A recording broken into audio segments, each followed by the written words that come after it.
आज की क्लास में हम बात करने वाले हैं all accounting vouchers of tally.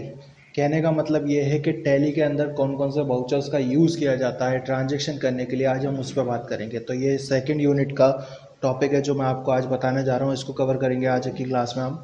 तो सबसे पहले मैं आपको ये बता दूँ अकाउंटिंग बाउचर्स होते क्या है। तो ये बाउचर्स काम आते हैं ट्रांजैक्शन करने के लिए। जैसा कि मैंने आपको पहले की क्लास में बताया है कि ट्रांजैक्शन करने के लिए हमें 3 स्टेप्स करनी होती हैं। पहले लेज़र क्रिएट करना, दूसरा ट्रांजैक्शन करना, तीसरा रिपोर्ट देखना। तो सिंपली जो सेकंड स्टेप है वो बाउचर्स के बिना अधूरी है, यानी बाउचर्स आपको यूज़ करने ही पड़ेंगे तब जाके वो ट्रांजैक्शंस होंगे। ठीक है। तो आज की क्लास में मैं आपको बताने जा रहा हूँ कि बाउचर्स के टाइप कौन कौन से होते हैं। तो सबसे पहले मैं आपको बाउचर्स के नाम बताऊंगा, उनके शॉर्टकट कीज़ बताऊंगा, फिर उनके काम के बारे में बताऊंगा। तो सबसे पहले मैं आपको बताने जा रहा हूँ उनके नाम के बारे में। तो सबसे पहले हम यहाँ लिखेंगे कॉन्ट्रा बाउचर। तो सबसे पहला बाउचर हमारा है कॉन्ट्रा बाउचर। ठीक है, कॉन्ट्रा बाउचर्स। तो इसकी जो शॉर्टकट की होती है वो कुछ ये होती है F4। ठीक है, F4 कॉन्ट्रा बाउचर की शॉर्टकट की होती है। इसका यूज़ किया जाता है केवल और केवल सिर्फ बैंक ट्रांजैक्शन के लिए, जैसे बैंक में पैसा डिपॉजिट करना, बैंक से पैसा निकालना, बैंक में कैश विड्रॉ करना, ठीक है, या फिर बैंक टू बैंक ट्रांसफ़र करना। दूसरा बाउचर है पेमेंट बाउचर।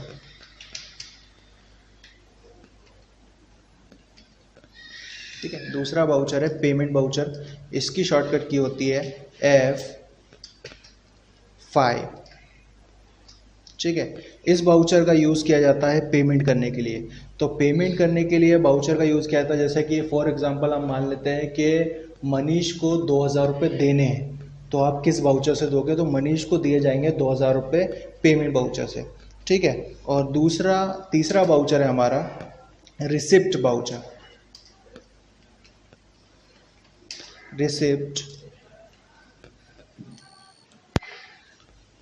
Receipt voucher. ठीक है, यहाँ पे आ जाएगा रिसिप्ट बाउचर। इसकी शॉर्टकट की होती है F6। यानी कि जितने भी पैसा रिसीव करने के ट्रांजैक्शन होते हैं, जैसे कि मनीष से पैसा आया या फिर मनीष से पैसा लिया, तो वो रिसिप्ट बाउचर के द्वारा होगा। ठीक है। फिर उसके बाद नेक्स्ट आता है जर्नल बाउचर। तो जर्नल बाउचर की जो शॉर्टकट की होती है वो है F7 जर्नल बाउचर।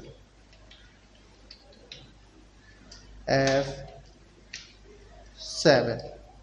ठीक है, ये जनरल बाउचर की शॉर्टकट की होती है। अब जनरल बाउचर का काम क्या है? जनरल बाउचर में वो सारे ट्रांजैक्शन किए जाते हैं जो कि जैसे एडजस्टमेंट के लिए होते हैं। हमने किसी को डिस्काउंट दिया तो वो एक एडजस्टमेंट करना होगा। मतलब मान लीजिए कि मेरे पास रमेश से 5000 रुपये लेने थे, लेकिन रमेश ने मुझे 4800 रुपये ही दिए। तो 200 रुपये वो मुझसे डिस्काउंट मांगने लगा, और मैंने यदि उसको डिस्काउंट दे दिया तो वो जो ट्रांजैक्शन होगा डिस्काउंट अलाउ करने का, वो जनरल बाउचर के द्वारा होगा। ठीक है। यदि आप रिसीव करते हो तो रिसीव भी इससे ही होगा। ठीक है, डिस्काउंट रिसीव करते हो तो। और नेक्स्ट हमारा बाउचर है सेल्स बाउचर। तो यहाँ पे हम लिखने वाला हूँ मैं सेल्स बाउचर। ये सबसे ज़्यादा यूज़ करने वाला बाउचर है, क्योंकि बेसिकली बिजनेस में परचेस और सेल ज़्यादा की जाती है। तो सेल्स बाउचर एक तरह का इनवॉइस बाउचर भी यूज़ कर सकते हो आप। इसको एज अ इनवॉइस भी यूज़ कर सकते हो, एज अ बाउचर भी यूज़ कर सकते हो। इनवॉइस का मतलब होता है बिल बनाना, और बाउचर का मतलब होता है एंट्री करना। यानी कि बाउचर में आपको सिर्फ डेबिट और क्रेडिट दिखाई देगा, जबकि इनवॉइस में आपको पूरी डिटेल मिलेगी, पार्टी अकाउंट नेम। ठीक है, आप उसमें नेम ऑफ आइटम लिख सकते हो, बहुत सारी चीज़ें लिख सकते हो। उसके बाद नेक्स्ट बाउचर है हमारा purchase voucher. Sales voucher sales के लिए यूज़ होता है, परचेस बाउचर परचेस के लिए यूज़ होगा। ठीक है, तो परचेस बाउचर का सिर्फ काम है परचेस करना, तो आप इससे सिर्फ परचेस ही कर सकते हो। इसकी शॉर्टकट की होती है F9।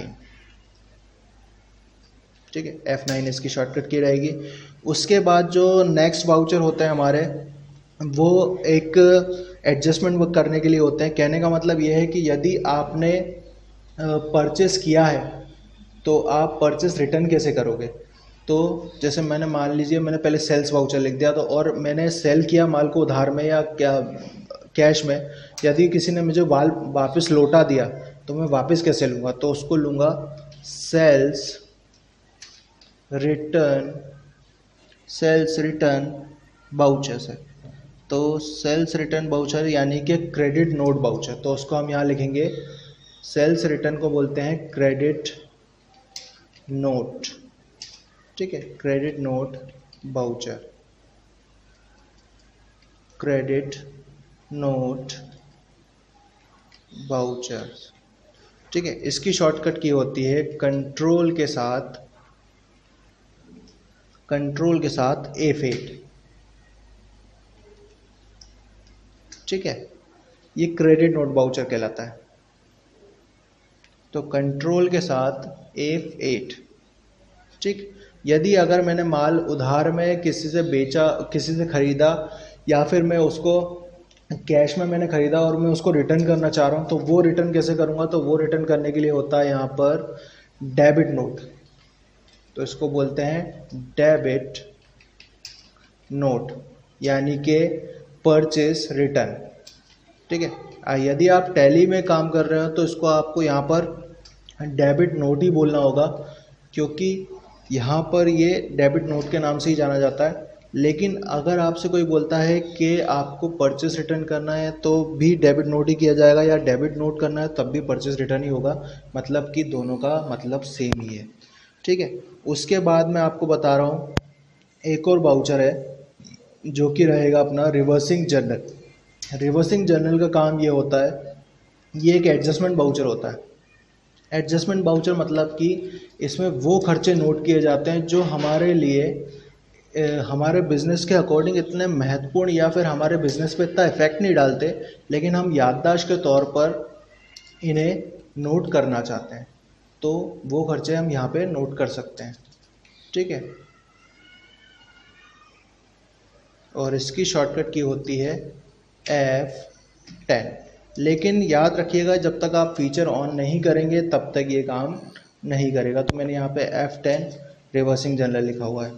तो एक एक करके मैंने सबके काम आपको बता दिए हैं। फॉर एग्जांपल एक बार मैं आपको और बता देता हूँ।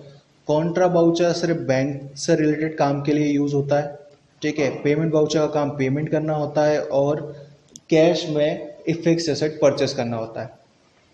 दूसरा है रिसिप्ट बाउचर, इसका काम होता है कैश रिसीव करना, और दूसरा इसका काम होता है फिक्स एसेट को कैश में सेल करना, ठीक है। उसके बाद जर्नल बाउचर, ये एडजस्टमेंट एंट्रियों के लिए यूज़ होता है। तो जर्नल बाउचर में एडजस्टमेंट एंट्री कौन कौन सी की जा सकती हैं, वो सारी एंट्रियाँ की जा सकती हैं जो एडजस्टमेंट के लिए होती हैं। फॉर एग्जांपल हम जैसे मान लीजिए कि मुझे डिस्काउंट रिसीव करना है, डिस्काउंट अलाउ करना है, बैड डेब्ट्स हो गए, ठीक है। बैड डेब्ट्स मतलब आपका पैसा डूब जाना, सेल्स का काम है सेल्स करना, क्रेडिट नोट का काम है सेल्स रिटर्न करना, ठीक है। परचेस का काम है परचेस करना, और डेबिट नोट का काम है परचेस रिटर्न करना। रिवर्सिंग जर्नल में उन खर्चों को नोट किया जाता है जो हमारे बिजनेस के अकॉर्डिंग छोटे मोटे होते हैं और एक्सेप्शन केस में किए जाते हैं, लेकिन हम उन्हें याददाश्त के तौर पर रखते हैं, ठीक है, रिवर्सिंग जर्नल में। और इनका इफेक्ट ना तो बैलेंस शीट पे दिखाई देता है, ना ही आपको प्रॉफिट एंड लॉस पे दिखाई देगा। ये दिखाई देगा आपको कहाँ पर, डिस्प्ले एक्सेप्शन रिपोर्ट में रिवर्सिंग जर्नल के अंदर। तो ये ऑल बाउचर्स टाइप हैं जो मैं आपको बताए हैं, ठीक है। और एग्जांपल में मैं इनकी सारी चीज़ें भी आपको बता दे रहा हूँ कि किस बाउचर का क्या काम होता है। नेक्स्ट क्लास में हम इसके आगे देखेंगे, ठीक है, नेक्स्ट टॉपिक को कवर करेंगे।